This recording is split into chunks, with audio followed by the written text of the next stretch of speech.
We're looking at France in the firing line after the death of those two French citizens in Niamey, kidnapped and then killed during a failed rescue attempt. With us, Ariane Kirtley, born in Niger? Not born, but almost. Okay, and who works with Aman Iman, Water is Life. Aman Iman, what does that mean? It means water is life in Tamashek, the language of the Tuareg people of Niger. So you basically drill wells in the north of the That's right. of the country, That's in the arid north of the country. Also with us from Washington, Walid Fares, Senior Fellow at the Foundation for the Defense of Democracies, and on the line from Dakar, Senegal, from the West African Bureau of the Reuters News Agency, David Lewis. Welcome back to all of you. And let's look at a comment from the France 24 Debate Facebook page. Narges from Annaba in Algeria, who says, the death of the two French citizens is a botched job that France doesn't want to own up to. It's a lesson for Sarkozy. In the future, he'll be more cautious on the question of Al-Qaeda in the Islamic Maghreb. That's the prediction of Narges. What do you think, Walid Fares, will be the lesson that the French president learns of the tragic incidents of Saturday? Well, certainly his intelligence services and his allies in the region are going to put together a file to see, first of all, and the most important, is it the only cell operating in the country? And you could, and all of us could predict or project that it is not the case.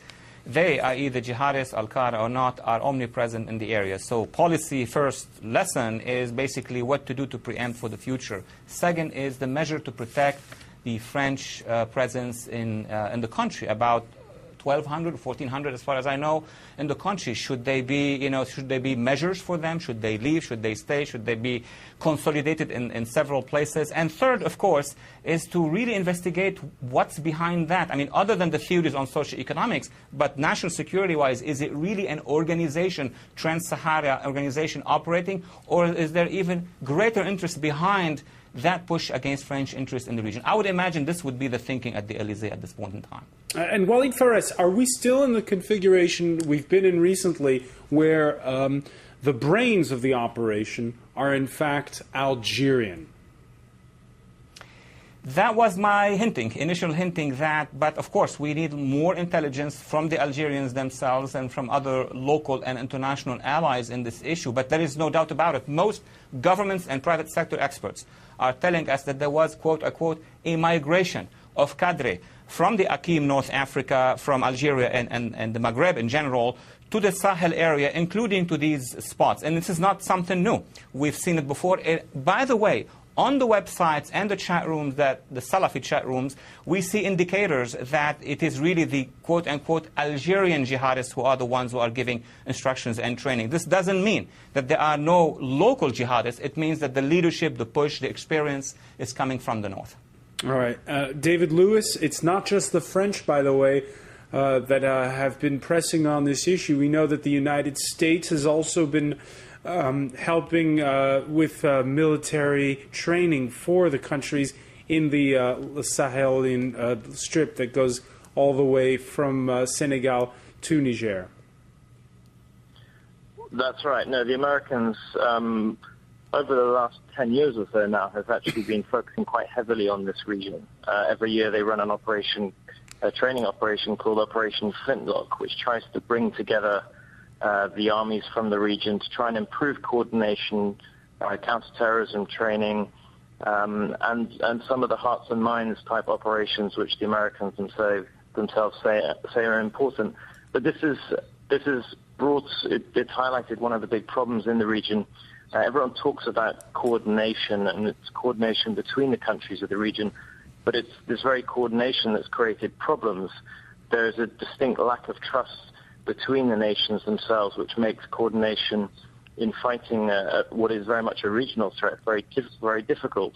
There's a lot of lack of trust between Algeria and Mali, between Mali and Mauritania, and this has made it very difficult on what is obviously a very sensitive subject. And when we're talking about intelligence sharing unless this coordination between the countries in the region is improved, it will make fighting the regional threat, be it the jihadi one or I think we have to also remember that we're talking about criminality. There's a lot of drugs trade. There's a lot of just any form of contraband, which is all very much part of this whole web of lack of law and order and instability in this desert region. Right. So the Americans, as well as the French, are trying to improve coordination, but it's obviously it's very hard and will take time.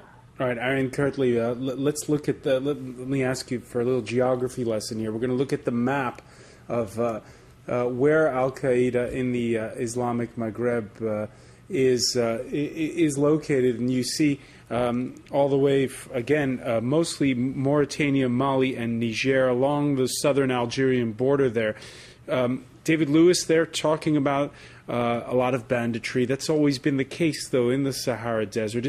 How lawless is it when you're in northern Niger? You don't feel it at all. In fact, the first time I went to the Azawak, the region where I work, I was told that it was very, very dangerous, that I shouldn't go without armed guards. And I went there and I saw nothing indicating banditry. However, you know that it exists. And you know, and as it's been said, banditry is probably puts people working in that area as much at risk as terrorism. How do the people that you saw subside? How do they make their living in there? They have been traditionally pastoralist in the region that I work. But in Niger, you have people that grow millet. But right now, the conditions are so hard. As I was saying when we were talking, the rainy season has gone from 5 months to 1 month. So there's no rain. Without rain, you can't have animals. You can't grow food. And so these people that used to make a living as farmers, as pastoralists, are not able to make a living at all. That's why we hear of these famines that are killing these people, literally. Now, would-be kidnappers, wouldn't they stick out like a sore thumb in areas like this? Of course. Well, then you have certain people that if you go, for instance, in the Aïr, the mountains, people hide. People that work with the kidnappers, they aren't necessarily. It would be easy for these people to hide throughout the northern region and that's why the northern region of Niger has always been considered the most dangerous. All right. Let's look at another one of your Facebook comments, and it's from Mohammed, a Mauritanian who lives in Montreal, Canada. He writes, I think the Malian authorities are too slapdash because each time Al-Qaeda in the Islamic Maghreb kidnaps hostages, they hide in Mali. Mali should be helped and supported. This is a bit of a nod to what David Lewis was saying about the lack of trust between neighboring states. Walid Fares, trying to get all of these states to work together on this issue. It is difficult. Well, first of all, what do you think of Mohammed's comment there? Well, he has a point. By way of comparison, although with a much different environment, I mean, look at Pakistan. This is a huge country, very powerful. It can barely, with its very sophisticated and strong army, rule the areas of southern Waziristan, northern Waziristan, so on and so forth. In those countries, I mean, you can not do a same comparison, because those countries lack still the presence of counterterrorism units. They don't have counterterrorism units that can achieve the goal, let alone coordinate between Mali, Niger, Mauritania. You have the political problems, and then you have the technical problems. I think that the United States and France and the other Europeans are trying to create a basis of interaction between the officers of these three commands.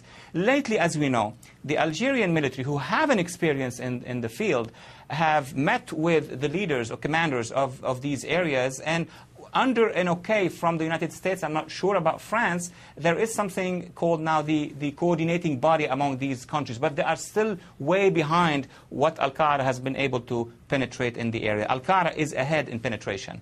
And you feel as though Al-Qaeda is gaining strength, or these Salafist Islamist radicals? You have two dimensions. One is that Al-Qaeda in the northern African area, Akim, moved some of its cadre. But something else has been happening for decades we haven't been paying attention to.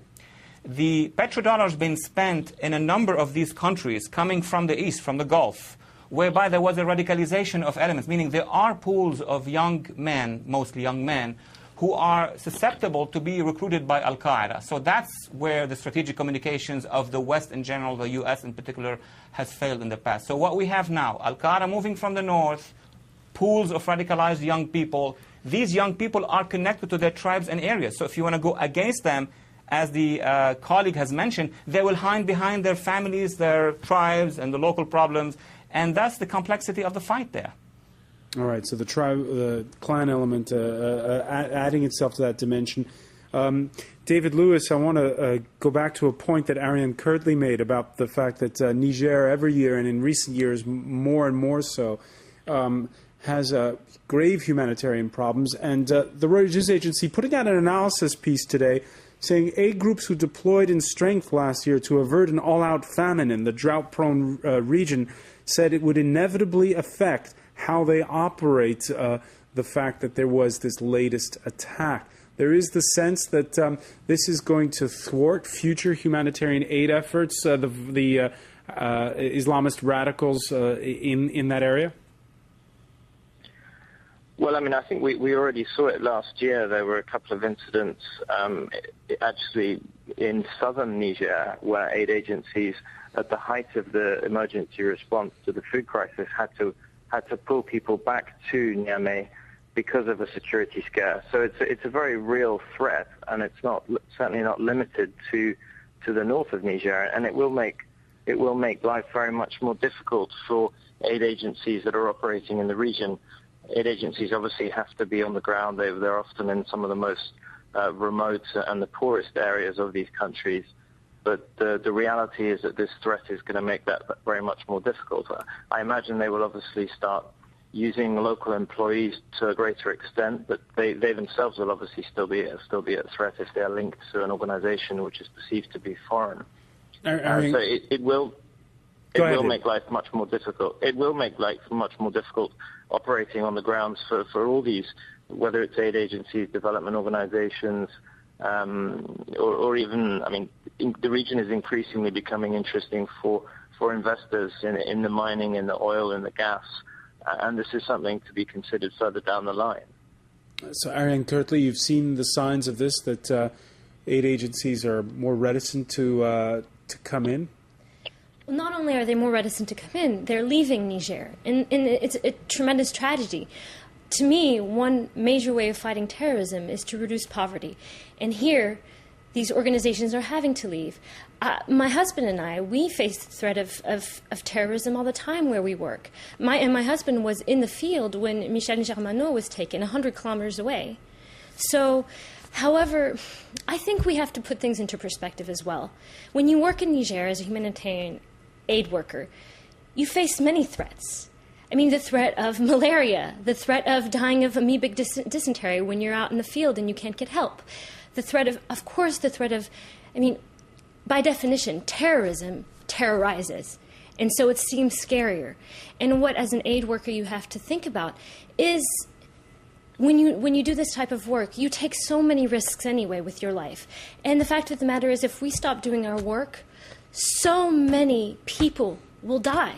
Literally die. If I stop doing my work, so many people will die. And so rather than just pull out, I'm going to try to think strategically. How to do capacity building with my organization. How to make my organization stronger on the ground, as my colleague was saying,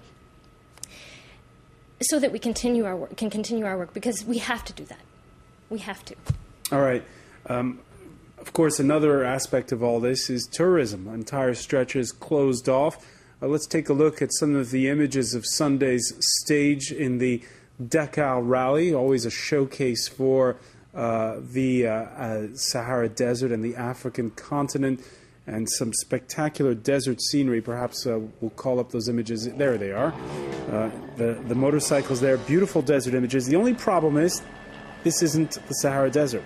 This is Chile. The race has been moved there for several years.